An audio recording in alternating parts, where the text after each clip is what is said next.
to another episode of the Perfectly Imperfect podcast. My name's Lexi. I'm the podcast host. God's podcast, I'm just the one you're hearing or seeing. Thank you so much for being here. If you're new here, welcome to the family. And if you're a returner, thanks for coming back. I truly appreciate you being here so much. This is my dream. This is my passion. This is what I think God's called me to. So you supporting me by being here means so much to me. So thank you from the bottom of my heart. But this is the second episode of the Life of a College Girl series. So let's get into it. If you didn't watch the last episode, it was on friendship. But last week was on finding friends. This week is friendship part 2, being a good friend. So, 2 weeks ago, I was having a rough week, okay? My allergies had just started, which I'm almost over, but my allergies had just started, and I couldn't breathe, I was sneezing, my body was aching, it was rough, okay? The pollen really is fighting me. And so that was going on, and then on Friday, I woke up, life was okay, I still had allergies, life was good. I walked downstairs to my garage, and on my phone, I have an app that controls my car, so unlock lock on my phone, and I go to unlock my car, and the app completely stops working, will not work, and so I tried everything, you guys. I work at a tech company right now, so I should know how to work an app, right? But I was deleting the app, getting it back, restarting the app, signing in. I was doing all the things, and the app was not working, would not work. So I was so frustrated. I start crying. I'm late for work at that point. I was ready 10 minutes, 15 minutes before work, ready to get my car. I had my breakfast. Life was good. Didn't work, so about 20 minutes past the time, 5 minutes past the time I was supposed to be at work, I texted my boss and I was like, I'm sorry, but I can't get into my car. She's locked. There's nothing I can really do about it. And I have the best boss, so he was like, no, it's fine. These things happen. You can't control it, whatever. But if you know me, I'm trying to be at work. I want to be the best employee they've ever had. And so I was really upset. I start crying. I'm mad at my phone. I call the place and they're like, yeah, we'll send you someone. And so the thing about Montana is it's so spread out. And so the place that was going to send me a car to unlock my car was 2 hours away. And they didn't have a person for another hour. So I was very frustrated. I'm crying and I get on my Snapchat. I have this Snapchat story called Just the Girlies or something. And I'm not, okay, I wasn't trying to it wasn't a pity party. I'm not trying to have anyone feel bad for me. That wasn't the point. I thought it was funny, so I go on there, I take a picture, and I'm crying. And I'm I thought Barbie had a good day every day. Apparently that's not the case. Because if you watch the Barbie movie, it makes sense. And so my friends start texting me, and I'm oh my gosh, they're like, oh, are you okay? Is everything fine? One friend is I will pay for it, because I ended up having to call someone else. But the only reason I called someone else, so it was a wreck. This story sounds crazy because it was crazy. I was going through it. But I have this other friend who was let me see what my dad's doing. I can see if he can come down. And then she's well, this place is good if you want to call them. So my other friend's at work, and she's yeah, this place is good if you can't afford it, I can help you. And it was $60, guys. $60. I just got out of college. You think I can afford it? Well, I technically could, but that's not something I want to spend $60 on, right? I'd much rather go Amazon shopping than pay to get my car unlocked, because that stopped working. So then once I got to work, one of my friends Venmoed me $5, was pick me up, I just have the best friends, right? They always come through. And so I was you know what? That's what the next episode's going to be about. Not just finding good friends, but how do I be a good friend? How do I actually implement being a good friend? And one thing that I'm working on right now, you guys know this is a real podcast. I'm going to spill my lore to you. One thing I'm working on is instead of being a here I am friend, being a there you are friend, and some people are going to understand what I'm talking about. That's what I'm working on. Like, I truly am working on it, and I've always tried to be a really good friend. Like, I'm a very, like, loyal friend, and I'm always there to help someone and that kind of thing, but I was like, I want to be a good friend, like the best friend to everyone, though. You know, like, I just want to be a nice person, good friend. Friendly person, that's my brand. And so I started kind of studying, like, what does the Bible say, like, about being a good friend? So I'm in my office. Hope my boss isn't watching this, but I'm in my office, and that's all I'm thinking about. I'm like, okay, I'm going to do an episode on friendship and being a good friend. And so what does that even look like? Biblically, what does that look like? And so my mind immediately started thinking about love your neighbor as yourself. Because to me, love is friendship, right? Being a good friend is just loving people. That's what it is to me. And that's what God was speaking to me, like, love. Friendship, love, okay? So I looked into a kind of common verse. Two of the verses there are pretty common, but it never hurts to go back and listen to them again from a different point of view. So the verse is Mark 12, verse 30, and it's, love the Lord your God with all your heart and with all your soul and with all your mind and with all your strength. This is, okay, tune in. This is where we're really starting. The second is this, love your neighbor as yourself. There is no commandment greater than these. So, love your neighbor is one of the most important commandments. And obviously, right here it says, there's no commandment greater than these, than both love God and love your neighbor. God's our friend. We're called to be friends, right? Friendly people. So it's like, okay, love your neighbor. Locked in, got it. But what's love? Like, what truly is love? Like, what does the Bible say is love? Because I think a lot of time in the world we think more of like, and this isn't all the time, but it's more like materialistic or lust, or there's a whole list of things. But what does the Bible say? What does the Bible say about love? And it's not about a significant other, it's just love your neighbor, right? So love, this is the second verse that's super common, so I'm sure some of you can probably recite this, but really just let it sit in for a second. So, love is patient, love is kind. It does not envy, it does not boast, it is not proud, it does not dishonor others, it is not self-seeking, it is not easily angered, it keeps no record of wrongs. Love does not delight in evil, but rejoices with the truth. It always protects, always trusts, always hopes, always preserves. Okay, preach. Okay, preach.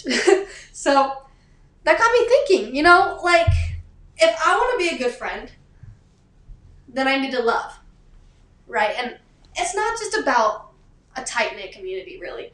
Like, it's not me and my 4 friends, me and my 1 friend. It's not that. It's about being a friend to everyone, in my opinion. But think about your friends. Apply this to your friends, if that's easier for you. So, let's just dive into a couple of these that stuck out to me. First off, love is patient. Patience can go so deep. From waiting outside of your friend's house 10 minutes after they said they were going to be ready, or letting them go back to the same boy, even though you're telling them, you know, he's not the one, he's not your husband, he's not treating you right. You're still patient. You're like, okay. So that's the first thing. Love is kind. Kindness for me is just super core value, right? Kind. So maybe being a friend is just being kind. Maybe you're kind to the one person that no one else is kind to because you're friendly. Maybe someone's having just the hardest day, but you're kind because you're friendly. Because God calls you to be friendly. Hello? Are we getting there? Okay, so let's move on. Another one that really stuck out to me is it keeps no records of wrongs. keeps no records of wrong. Now, this is hard, right? This is hard. I don't know about you, but I can be petty sometimes. I can be petty. Someone hurts my feelings. Ooh, I'm going to keep that in mind. I'm going to keep that in mind forever and ever. Like, you did this, I'm going to remember that. But love doesn't remember that. Because love keeps no records of wrongs. So as you go into your friendships, stop thinking about, all the things that you wish were different. Or maybe your friend went for the boy you liked. That happened to me once, okay? Not in college. So the people I've name dropped already, I'm not talking about them. But maybe you liked a boy so much. And whether your friend knew you liked him or not, they went for him. That hurts, right? Is that the right thing to do? No. But we can't keep a record, right? We're all going to mess up. I'm not saying let people walk all over you. Please don't think I'm saying that, because I don't think God calls us to, necessarily do that. But keep no records of wrongs. Forgive. That's the main point, forgive. So if you're in a point in a relationship with your friends right now and you're mad at them, let's take a second to think about that. All right?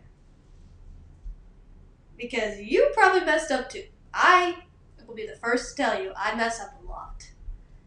I'm not always the best friend. I just told you I'm working on a there you are instead of a here I am. I mess up. I try to be a really good friend, but I mess up too. But love doesn't keep a record of wrongs. Another one is not easily angered. This one could get hard, okay? Because sometimes in friendships, like, if you hang out with someone for way too long and they kind of start turning into your sibling and you just get mad at them, love's not easily angered. Take a step back, okay? Remember this. Remember this. If you're hot-headed, remember this. Love's not easily angered. So relax. Cut your friend some slack. Because we all need it, okay? We all need it. So, even just the small things make such a difference. Always protects, always trusts, always hopes, and always preserves.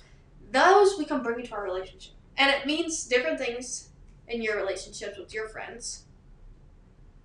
But just sit on that. But something that really should hit you hard is the next verse is, love never fails. But where there are prophecies, they will cease.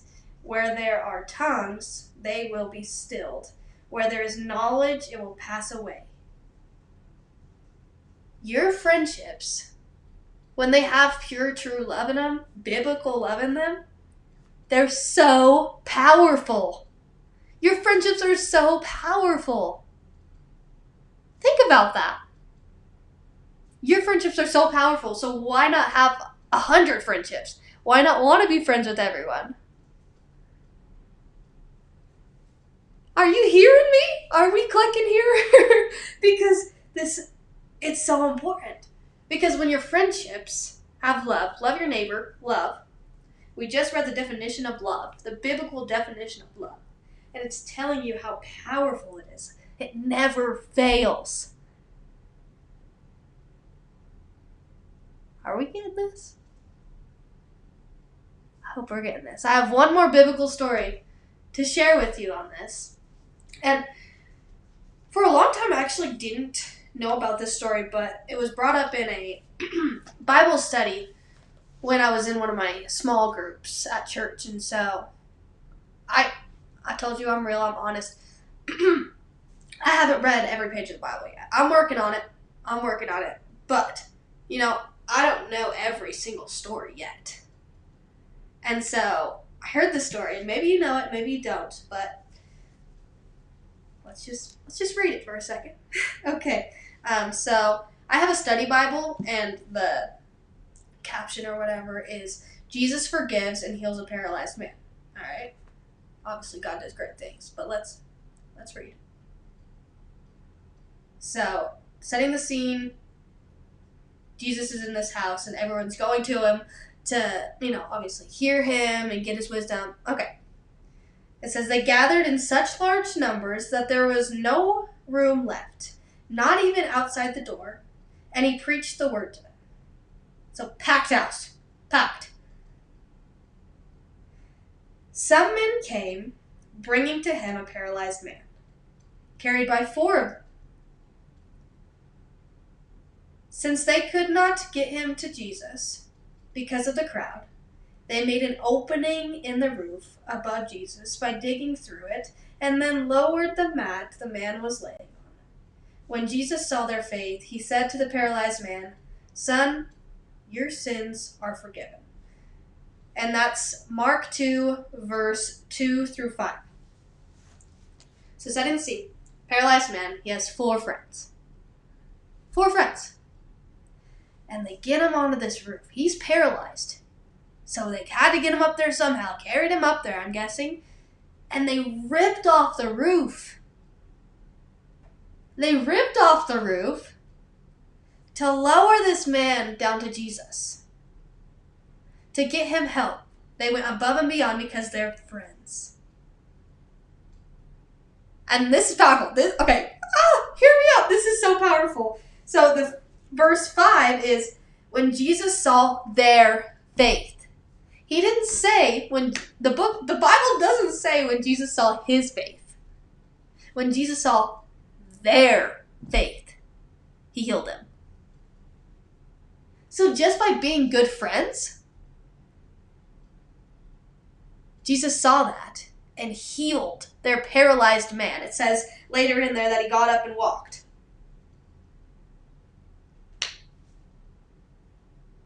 For me, that brings me to the question, I want you to think about this too.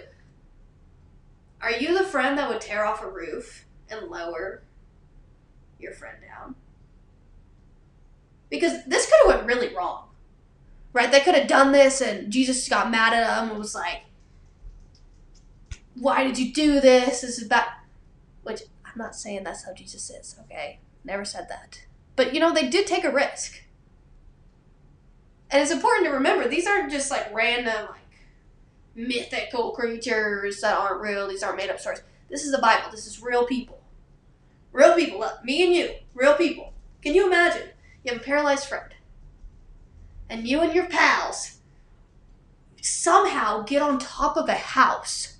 Get on top of a building, rip the roof off, to then lower your friend down to see Jesus. That's crazy. Are you the friend that would do that? Are you the friend that would go above and beyond to get someone, your friend, to Jesus?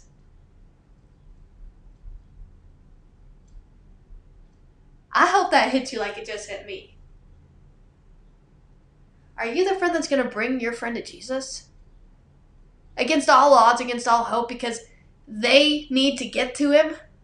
Are you the friend that's going to go out of your way to help someone that can't really help themselves?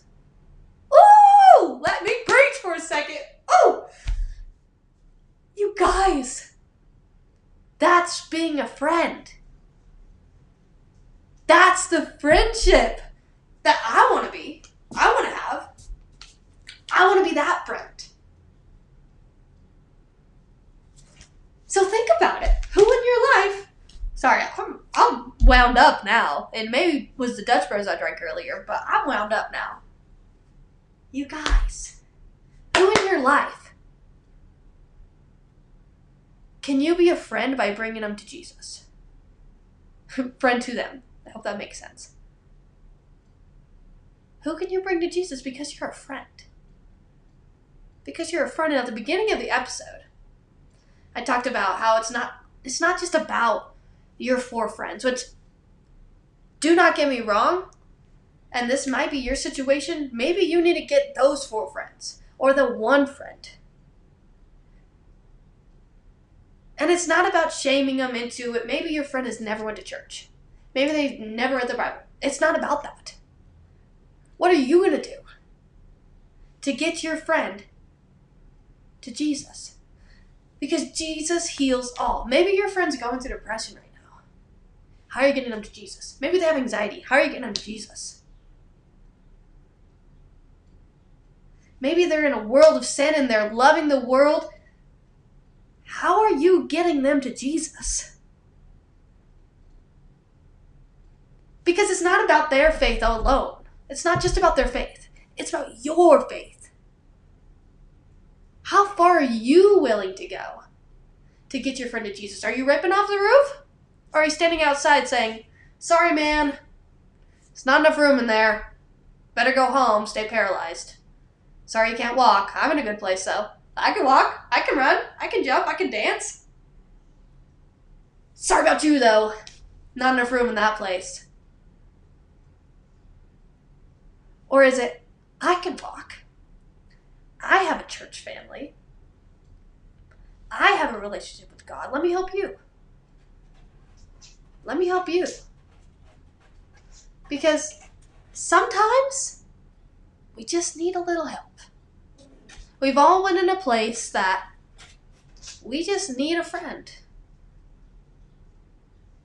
The whole reason, and I'm going to go dive deeper into this later on, but the whole reason I went to church here in Montana, I found a church home, is because of a friend. Because a friend invited me. And I was like, well, okay. And now I'm a youth pastor. I'm a middle school youth director. I'm not ordained. I'm a children's director. I love going to church. I go all the time. I love it. My relationship became so strong because of this one friend. I got to step into the path that I wanted to take because of this friend.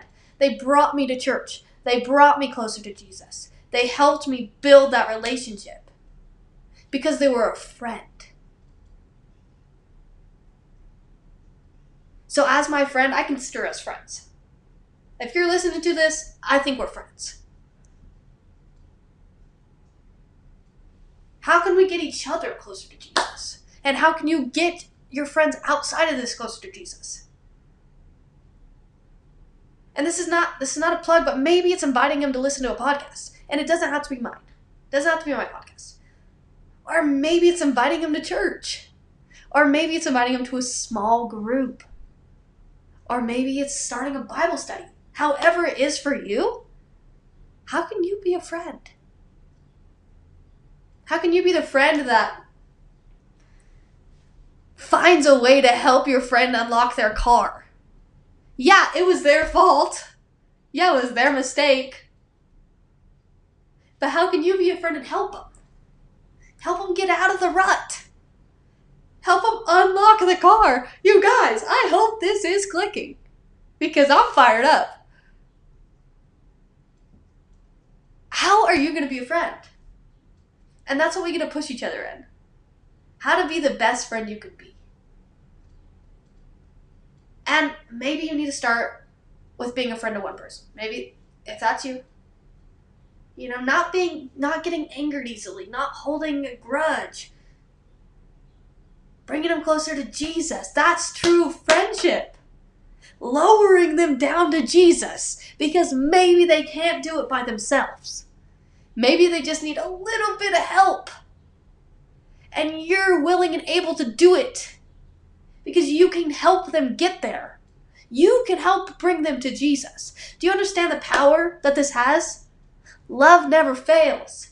If you use your love in your friendship, think about how powerful that is.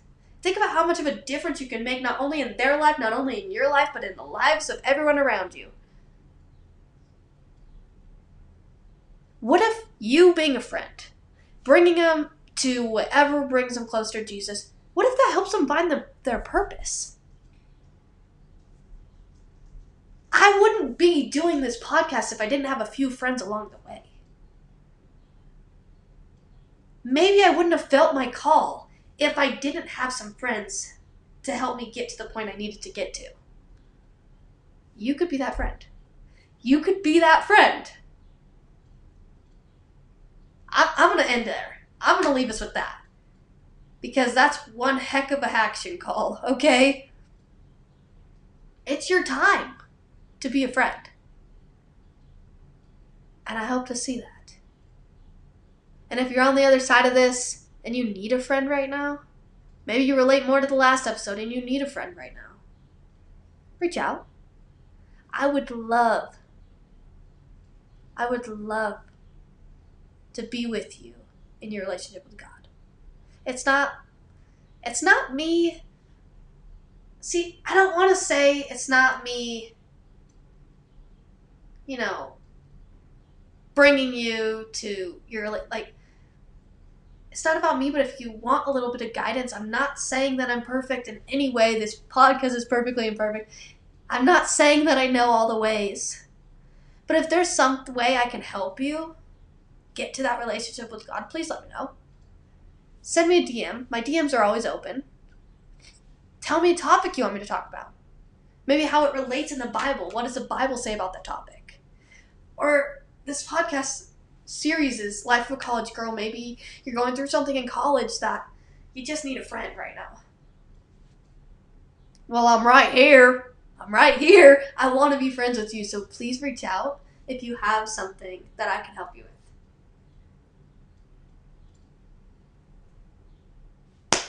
Thank you for listening today. I hope that you got something out of this, because I sure did. I'm going to be honest, did not know I was going there. God just started speaking. God started spilling words, and I really hope that you were listening. I really hope you were listening with your heart, not your head. Well, be sure to check out our Instagram at perfectly_imperfect_pod, or my personal Instagram, LexiLabs12345, and make sure that you tune in next week for another episode. Let me pray us out. Dear God, Lord, I just thank you for today, Lord. I thank you for the friends in our life, and I thank you for the push to be a good friend. God, I thank you for your word and the knowledge that you give us through it, Lord, and I thank you for calling us to love, God. Lord, I hope that you're with the person on the other side of this, God, and that you're motivating them and pushing them to be the best person they can be, God, and step into their calling, Lord. God, I just thank you for the opportunity we have to learn about you, Lord, and turn our religion into relationship, God, because that's what it's all about, Lord. God, I thank you for this podcast. I thank you for letting us have time together, Lord. I ask that you just bless this person in their day or in their night whenever they're listening to this pod, Lord, and just continue to fill their life, God, in your name. Amen. Okay, friends, thank you so much for listening. I will see you next week. Peace and love. I love you. Bye.